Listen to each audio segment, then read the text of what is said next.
Hello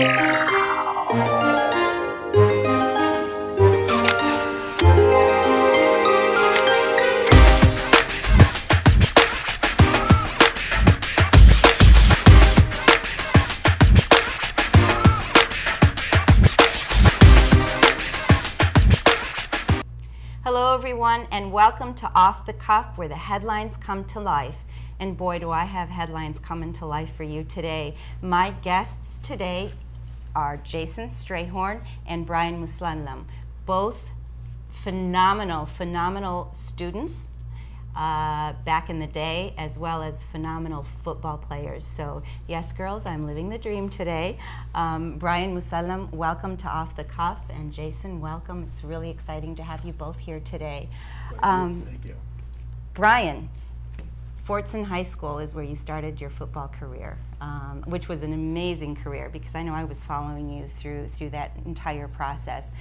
You were an all-star in every sense of the word, and then you went on to bigger and better things. But talk to us about how you got into football and how that inspired you and your entire essence of the success that you've actually found in that sport. Well, I mean, growing up in East Dearborn, Fortson crazy, football was everything. So we all had, Fortson is steep in tradition when it comes to football. One of the winningest programs in the history of the state. So you just grew up around football, wanting to play football, and it's something that I enjoyed since I was a child. And how do you bring back Fortson? It's such a long time ago, even out of high school now, over 20 years. But Fortson football laid the foundation for a lot of things and helped me earn a scholarship to play football at Michigan State, which was obviously really set my pathway for the rest of my career. But football has meant the world to me in a lot of ways. It teaches you a lot of things about teamwork and discipline, and it transcends race, religion, everything. So it just, football is the ultimate team game, and it's taught me a lot of life lessons. You know what, they described you as one of the toughest players that they've ever coached by the National Football League. How did you? That's like a major title. No, that was actually my old offensive line coach at Michigan State, who Jim Bowman, who now is the offensive coordinator back at Michigan State. That was something that he said back when I played in college, but. You're bringing back memories for a long time. that ship sailed, but it's been great memories. But it's still sailing. It's still sailing. Jason, now you have a great football history as well, and you are now the voice, basically, of the football industry. Voiceover and analyst and the entire 9 yards there. So talk to us about your football career and where you are now. Okay, originally I'm from Indianapolis, Indiana, which we all know Indiana is more of a basketball state. And, so when you grow up there, everybody's shooting balls and playing that. And I grew a little differently than the traditional basketball players. So I found another sport. Just a little bit different, right? And so I found that football was something I was good at.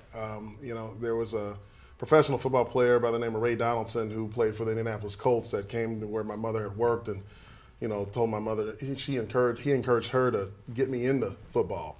And coincidentally, he was an all-pro center at the time, and that's the position that I played from the time I was in Little League all the way through high school. And when I got to Michigan State, I actually played the same position as well. So it was something that I always played. I loved the sport. I was built for it. It did teach me a lot about, teamwork, humility. The position of center, if you know football, is not a very glamorous position. It's a thankless position. I played alongside Brian Mossallam. He was the right guard. So I know he was tough. He's being very modest. But that position teaches, it's an organized chaos. And that's kind of the life that I live now in real estate. It's organized chaos. and I have 3 kids at home. So if anybody has 3 or more kids, they know that I'm dealing with that there at home as well. So it was a great teaching lesson for me to progress through to Michigan State. Now, like you said, I'm in the football analyst position for WJR, Spartan Sports Network, alongside of the true voice of the Spartan football, which is George Blaha. Wow. Yeah, George Blaha, yeah. So you get to work with him on a daily basis. I do.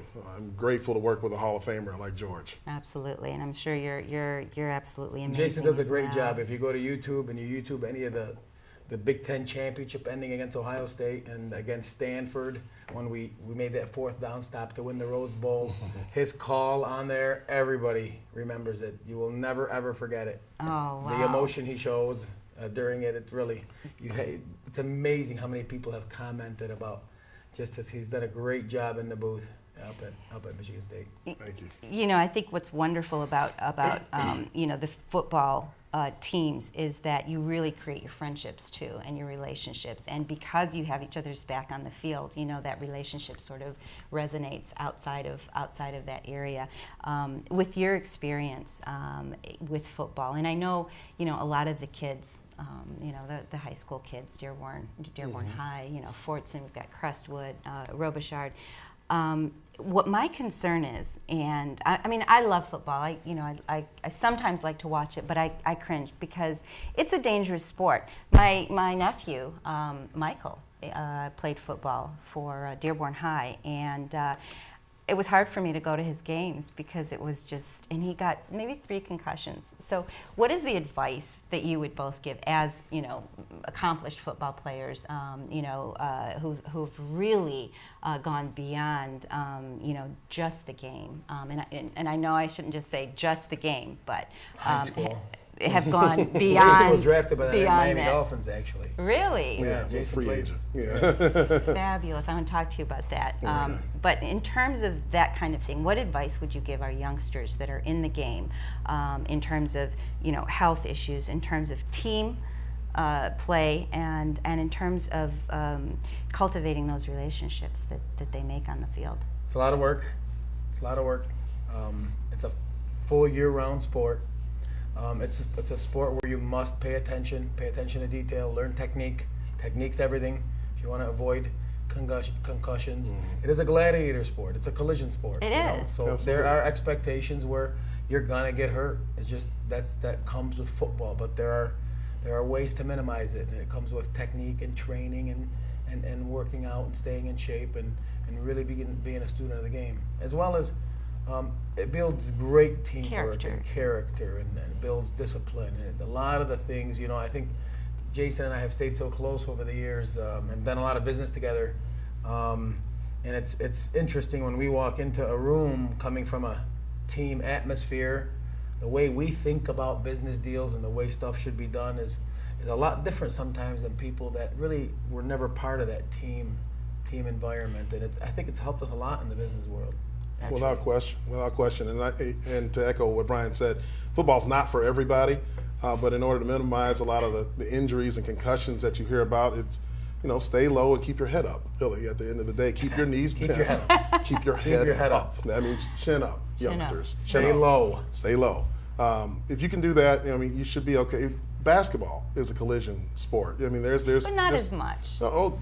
If you talk to those guys, I mean, they get hit. There's elbows. Ironically, at Michigan State, guess which sport has some of our worst injuries? No. Gymnastics, without question. Without question. Okay. They would be in the training room more than we would. Without question. Yes. So it's a perception thing. It's a popularity thing. Yes, there has been concussion issues, and that's something that college sports and pro sports are really starting to pay attention to. There's been a lot of attention brought to it, so they're putting you know, safety measurements in place to address it. But it's a gladiator sport, and it's like Jason said, it's just not for everybody. Yeah, and you know, when you see a football player walking around, you know, typically you have a 300-pound guy walking around, and that's very intimidating to see. And the gymnasts, they're barely 100 pounds. I don't even know if they're that much, a lot of them. Right. And you wouldn't think that, you know, one would be as injury prone as the other, but Brian's absolutely right. Gymnastics is a very injury prone sport. And any sport, you can get hurt walking across the street, you know. So,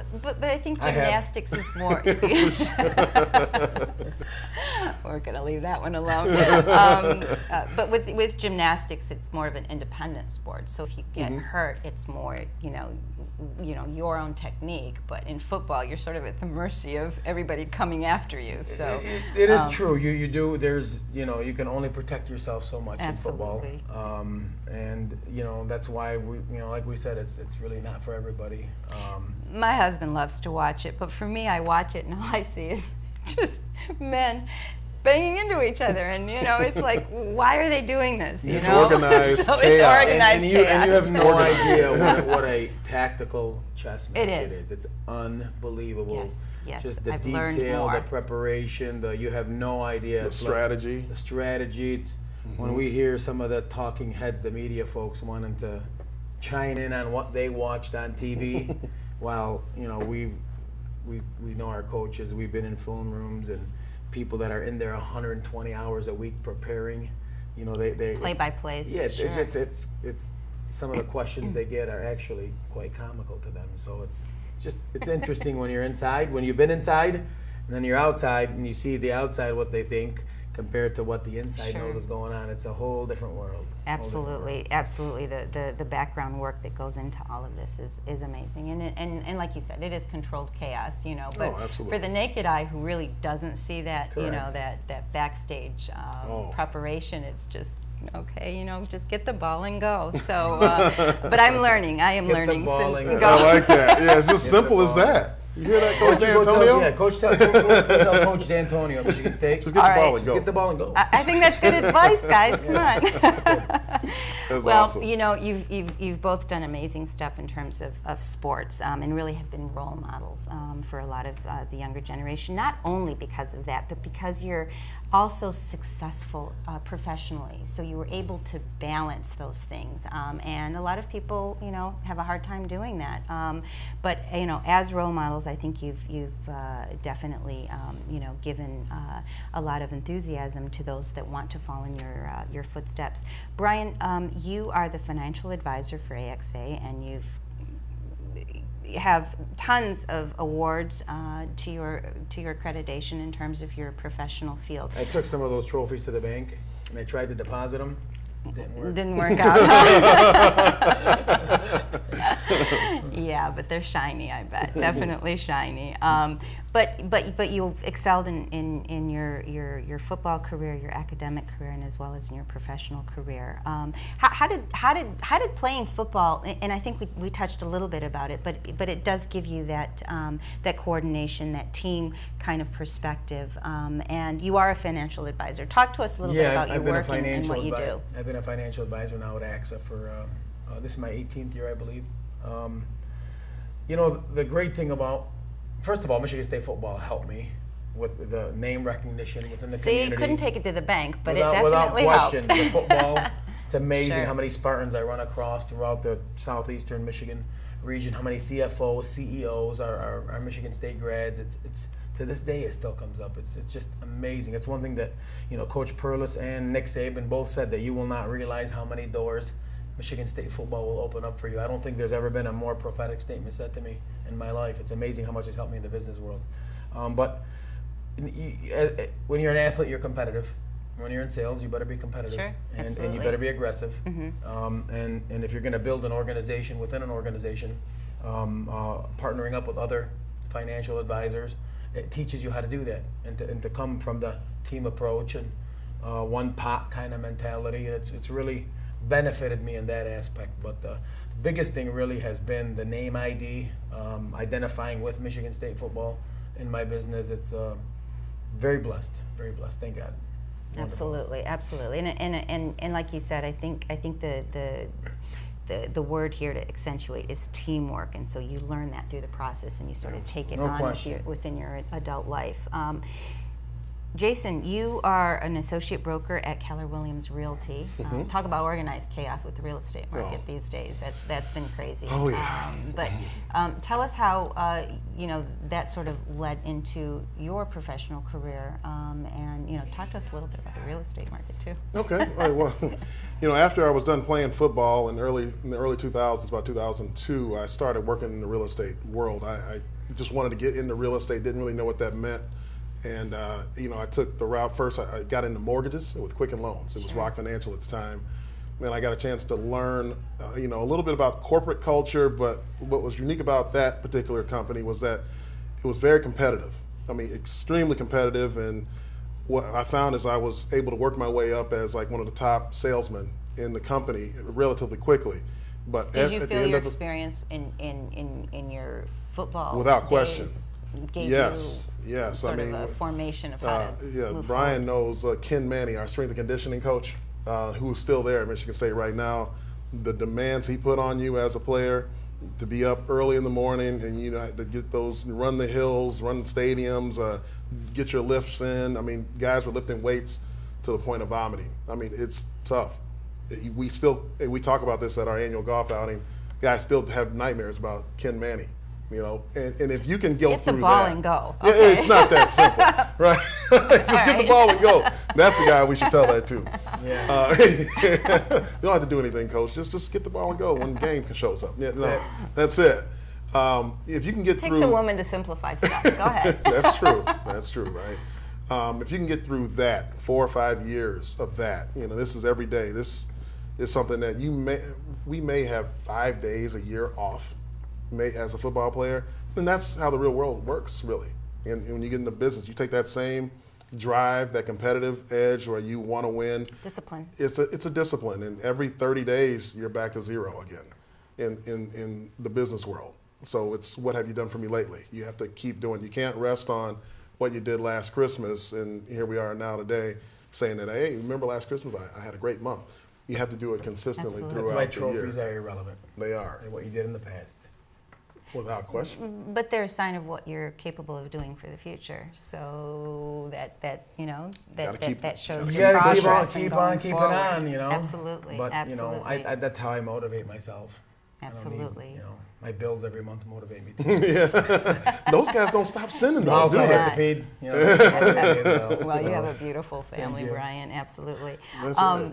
Jason, I know with just to give our viewers a little bit of an idea, since we have a professional here in terms of the real estate market as well, we went through a horrible slump, and it looks like things are starting to move a little bit, not very quickly, but a little bit. So, what's your perception of the seller's market, the buyer's market, within the next couple of years? Let's say projection. Michigan and the Detroit area, the metro area, took a hard hit, obviously, 2008. But the hardest in the nation, absolutely, without question. And the bottom is behind us now, and now we've definitely seen a bounce in the upward direction. It is a seller's market for everybody out there that doesn't know that. It's a seller's market. There were so many of those who tried to list properties over the last 18 to 36 months who found out that they either had to bring money to sell their house to close, or they had to consider a short sale, which is kind of a glorified version of a foreclosure. But that is not the case now. For about 90% of people who are looking to sell. So there is a very limited amount of inventory on the market. There are a lot of pent-up demand for people looking to buy homes. A lot of new couples. I have a lot of clients that are moving, they're getting married, they're trying to start families, and they're looking for homes. They're just not there. People aren't selling because they're still afraid. And we're having bidding wars on properties now. Again. It was like that about 6-7 years ago, I want to say, 10, or a little bit, maybe 10 years ago. 10 years ago. When you were, selling your deposit on a new construction home for a $50,000 gain before the home was even built. Exactly. It's not quite there, but it definitely, any existing properties that are there that are being listed, priced right. I just had one the other day that we had 12 offers in a 3-day period and had to go to a highest and best scenario. People don't believe it. They're like, what do you mean? It's the facts. Here's the paperwork. We can show you that there are a lot of people who want property, and they're, people who are approved and have cash. People have been sitting on their money too. You think about all the short sales. This. You think of all the people didn't make house payments, that sat there. Right, and, right. We're going to short sale their house. A lot of people have been sitting on a lot of cash over the last few years, accumulating, not making house payments. So it's starting to show up a little bit in the real estate market. Absolutely. Without question. Is the value showing as well, or is it sort of lowballing in terms of? No. If you lowball, you lose. You lose. You lose. So the value is starting to. So case in point, a house that may have been a $400,000 home in 2007. We all know it went down to about $200,000. Now those homes are being listed about $350,000, and there's a bidding war, and they're going for about $375,000. That's about where the market is. It's not back to where it was exactly, but it's made a huge gain from where it was a few years ago. Absolutely. Do you find the same kind of thing within your industry where people are investing more, have more, liquid funds to I think part of the reason why people are buying more, prices are going up, is market's on a 5-year bull run, so people have more paper wealth, feeling wealthier. A little more comfortable. Feeling more comfortable. So, it all breeds confidence, right? When the market climbs and people feel more wealthy, they spend more, and it becomes prophetic, the economy gets better, and you're seeing job numbers climb all across the country. So you're seeing, some economic indicators where things are starting to move forward. The government has began tapering, reducing their bond buybacks. You mentioned the number of jobs. Yeah. Last month was the highest job increase since, I think, '99 nationwide. So, you're seeing some economic numbers. You even in looking at different companies, we think some of them are valued properly in terms of their PE ratios, their stock price. So do you think it's over? Do you think? No, I think you're going to see, me personally, unsolicited advice, no, I think you're going to see the market. You might see a little correction, a little blip, but I think it's still on another 3-year climb. But I mean the recession. So you think we're? I think we're climbing out of it. Okay. You don't think we're going to reverse again? No, I think we're definitely climbing out of it. I think there's a lot of numbers that point that way. When Michigan's unemployment has declined, people are buying. Real estate's one of the leading economic indicators. You look at the home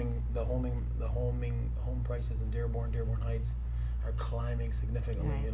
It's supply and demand. And I am seeing the bidding wars too. Once again. Oh yeah, they're climbing. And you're seeing a lot of investors jumping into Detroit, buying property, getting them back on the tax rolls. So, what do you think of Dan Gilbert in terms of Detroit? I think he's pot committed, right? He's all in. He started buying, got some good deals. Absolutely. I think he's done a tremendous job investing in the city. I think he was influential in bringing Chase Bank here, investing $100 million in the region.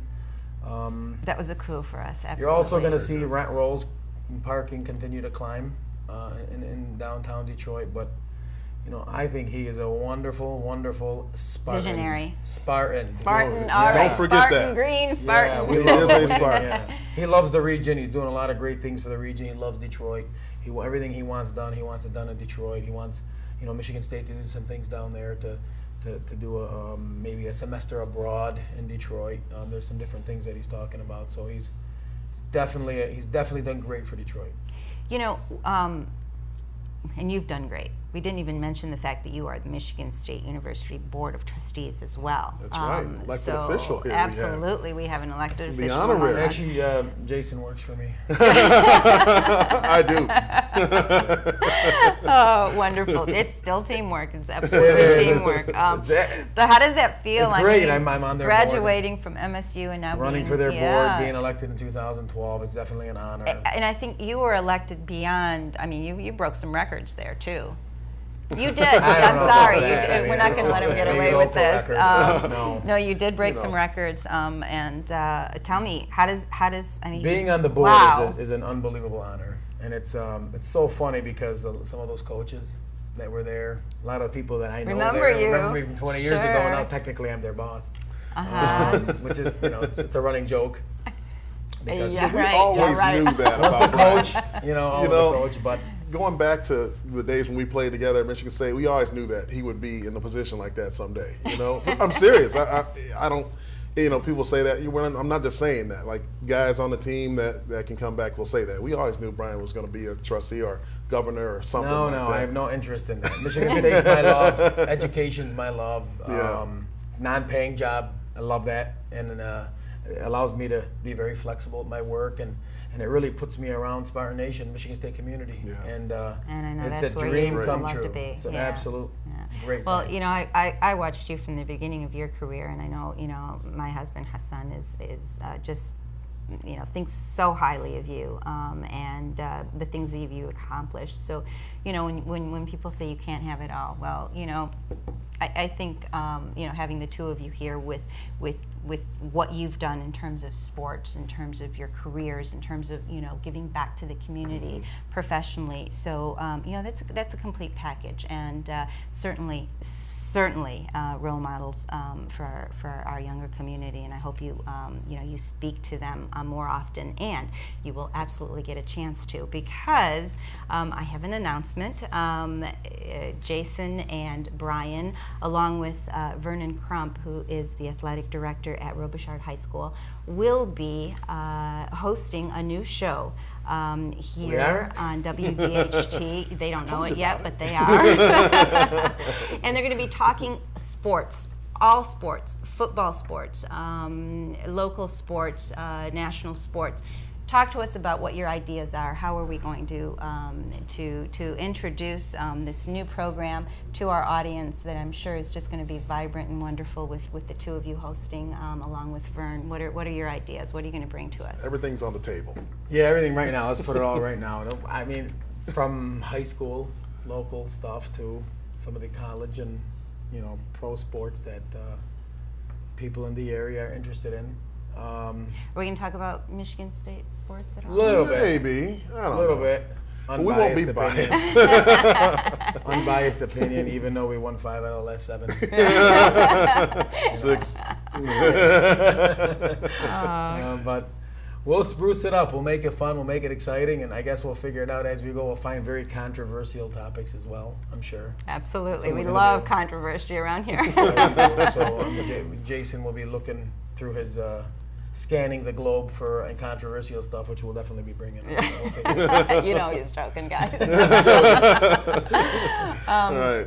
What's your vision? Oh, I mean, I just hope to bring, like you said, a role model. Talk to the children that are out there that are looking to play any sport and give them updates on things. Recognize those who are local in the community. Recognize people in the state of Michigan in college level, and obviously the professional sports, but and national recognition to every sport. We're not just going to be football focused. We want to look at, I don't care if it's soccer. I mean, there's a World Cup is going on right now. We want to talk about big time. Yeah, it's huge down in Brazil. Absolutely. And I think you're sending us down there. Absolutely. You're sending us down That's there. right. Absolutely. On location with Jason and Brian in Brazil.